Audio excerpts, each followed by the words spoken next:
everyone. I'm feeling extremely lucky to be able to interview the extraordinary Nadia King today.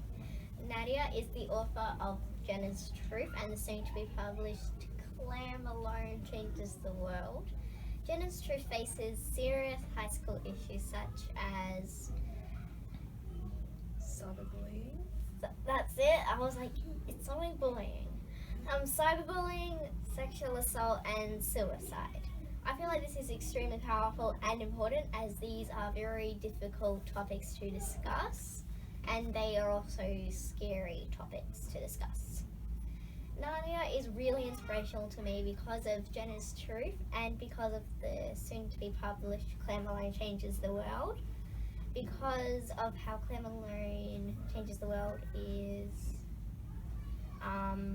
written to inspire young readers to make small changes to literally change the whole world. Nadia, thank you so much for letting me grill you. Thank you so much for letting me chat with you today. It's so wonderful to finally meet you. We're excited. I've been looking forward to this. Are you ready to get started? I think we should. Did you always know you wanted to be an author or did you have another career in mind? Well, I've only been writing for 5 years, so I would say that I didn't know I wanted to be an author, but I did know that I loved books. And I also knew that I used to get annoyed when you turn the flap and you'd see an author photo and they would be younger than me and they'd written so many books, and I was like, so I got to a certain age and I was like, I better do something about this.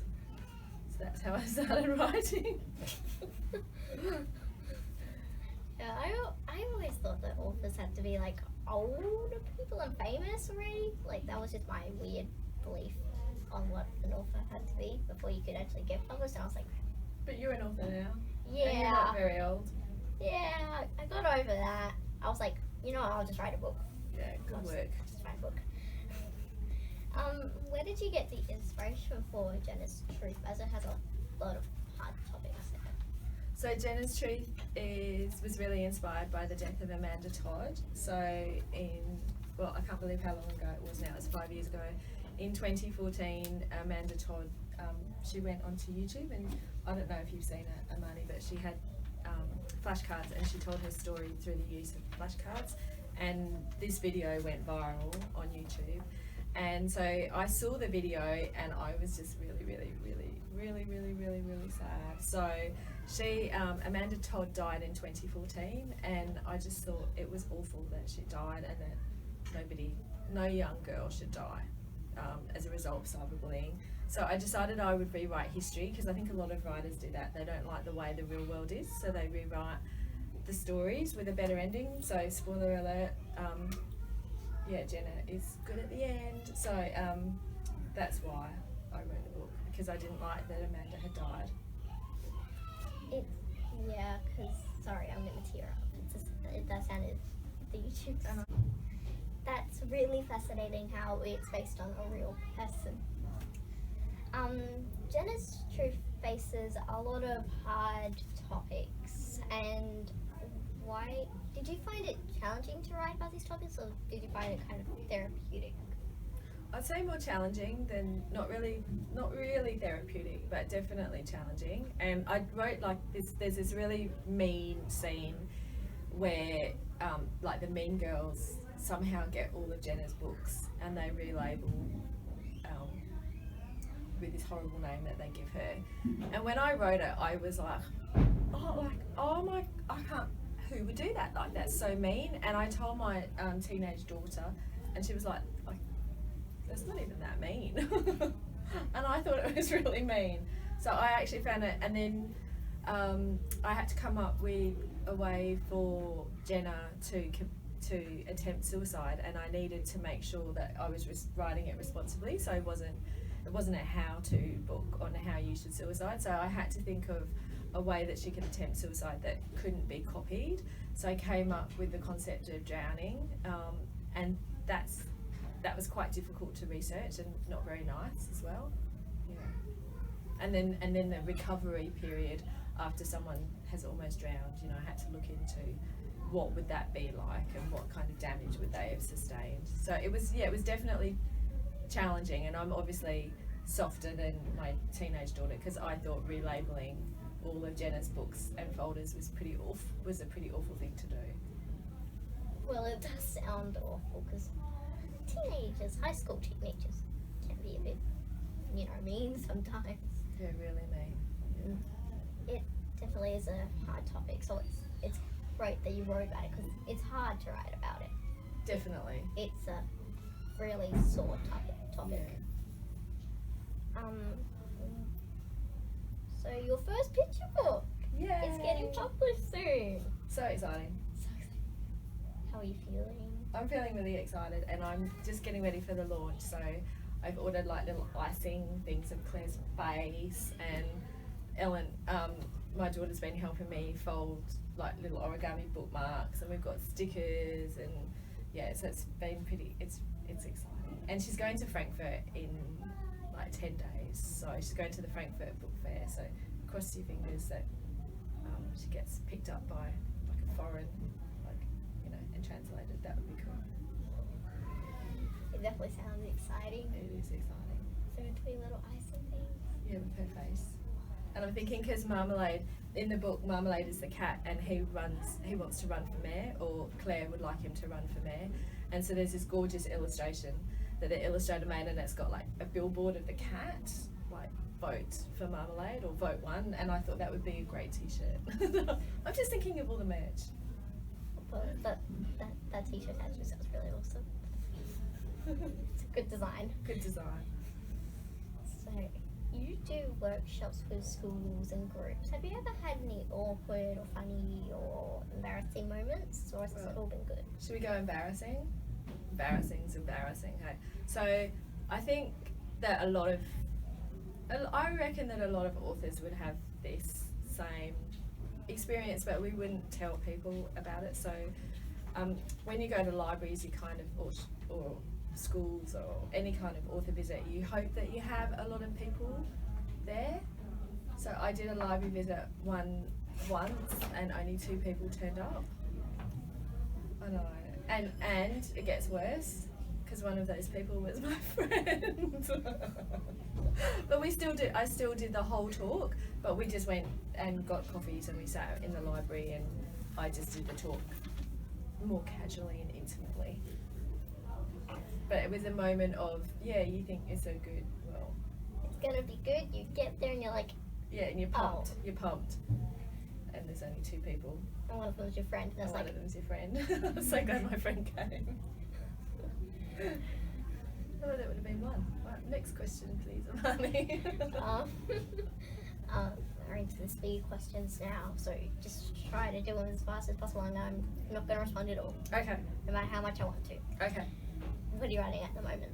So at the moment, I'm writing a research proposal for a PhD. Sorry, it's not a picture book.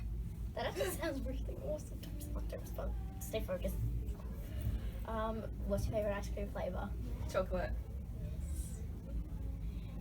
What's one of your favourite books or stories you've written? So my favourite story is the first short story I ever had published, and it's called Disappointment. And I refer to disappointment in the story with a capital D. And it's about a girl who is having a hard time growing up, and she lives in Fremantle. And so it was a story that's close to my heart, and it got picked up by a US publisher, and you can still buy it to read online. And it's kind of like, it gave me the confidence to write. How long did it take you to write your book? Which one? Whichever one you want to write. So Claire Malone, the short answer for Jenna's Truth is it's a novella, so it's not very long.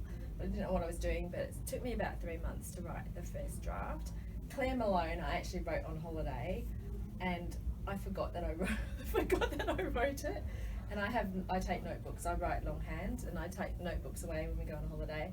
And one day I picked up this notebook and I flicked through, and I was like, oh my word, there's a story in there. I quite like this story. Maybe I'll work on it. So yeah, I worked on it.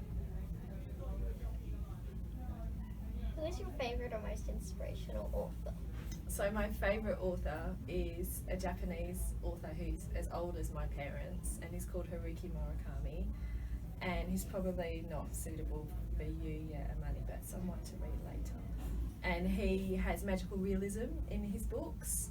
He has a lot of realistic, it's very realistic, but there's a lot of magical realism. So the Wind Up Bird Chronicle, there's a cat that talks. It's surreal. It's very, but he's my favourite. Do you prefer cats or dogs? Dogs, definitely. We can still be friends. It's good. We can be friends. Yeah. Do you prefer ebooks or hard books? Definitely hard books. Gotta feel the paper.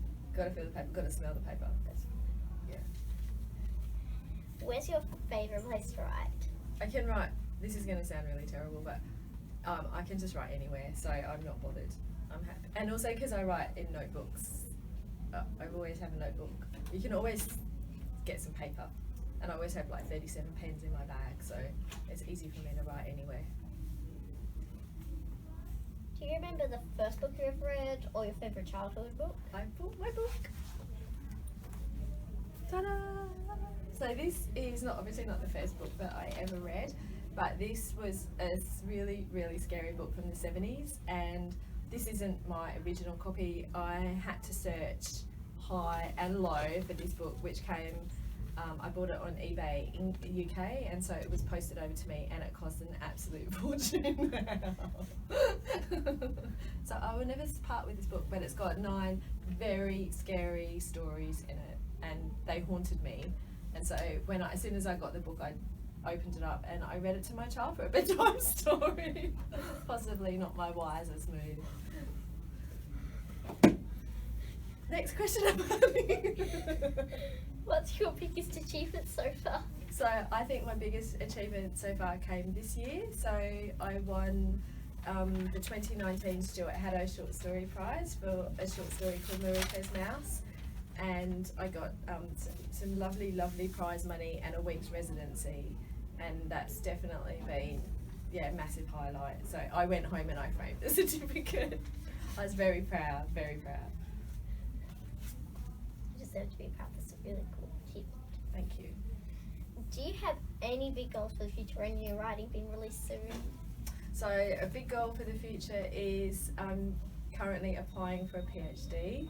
So that's my big goal, and there's 3 writing friends, and you have actually interviewed 2 of them already, and we meet regularly, and we actually wrote down our goals. So we're next getting together in January, so we actually wrote down our goals. One of them wanted to sign in blood, but we all said no. So we've written down our goals, and so my goals I've said January, but I'm going to say February. I'm going to write 2 first drafts for 2 books. That's my plan. And hopefully get accepted for a PhD. That's my other plan. Do you have any advice for young writers? Yes, 1 word. Can you guess? Right? Read. That's my absolute, you have to read. You have to read widely and all the time. And that's all you need to do. Thank you so much for letting me interview you. Thank you so much for having me to talk to you. Oh, this is amazing. Sorry about all the bloopers. That's okay. We can add them in the book reel. It'll be fun.